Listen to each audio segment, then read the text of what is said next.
Kubor nakaslem jong unongsan hima. Uba Rudi Shang Pliang ubadai unang kit kambah Ahmad jong UMLA Kamausan Ram Constituency ba HM Shang Pliang. Ula penpau ba umdan jengtep ya kata ka jing kren kinong ilam ka BJP bad uba HM Shang Pliang. Banyak hun nakaseng BJP ha ke election MLA House name Arhajar Arpolai. Namar kiru kidang surung siya kaseng BJP. Yagi ni ki kentin ulapan pau habaya keren bat kinong thok kubor hadian balawai ka jingalang rong dekhot kinong ket kam uba HM Shang Pliang syaka seng BJP kabalalong mentakas ngi ha office ka BJP ha shalong ba lai punjai pa lano sidang na kota kita nomor kata katau kulale chino punram kulale ha kini kisto undongro undone dua ko laban ngai yakni ka parti patinaran ka mari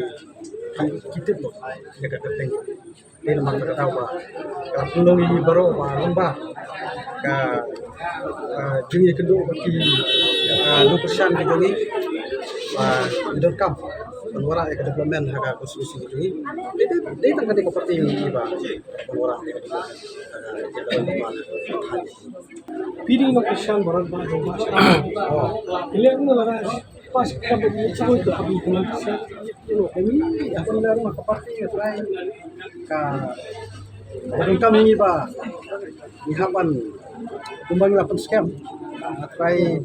yen hab ya kata kalian tiba yen de parti yen kep manuban kamu tong na parti jengi re matangin pengkanya Right, first preference for umde hi sitting MLA body wash. ya kata ngamla ban ong ye jamata magalo ibi jamata ngamla ong ye nabar ini kasyong haki nokusyan kinokusyan do parti BJP party workers ni dang syurung ni keren no ya katiket ngamla ban ong ye kalau kata ba baling ije di BJP om ya kata wah made di kini dalam smart apa konsi laban ulo nak konsi kini nak TMC jadi kumpai sudah ndai bang page pada TMC apa ni haga national level iba TMC bat hitam haga konstitusi ke jungiro kapala rakyat bat ede kata pa kam jung mudi ya kan ka parti BJP ki berbila ite ndai ka TMC ki parti ite jadi nama rata kata page ka pasmas de halor kata ka bentaba nyero agni Ringi ipar ibahe tidak penpa ba iba imas plan ila banjo ni ke BJP. So kata ka ji friend jung ki he parti nga ikut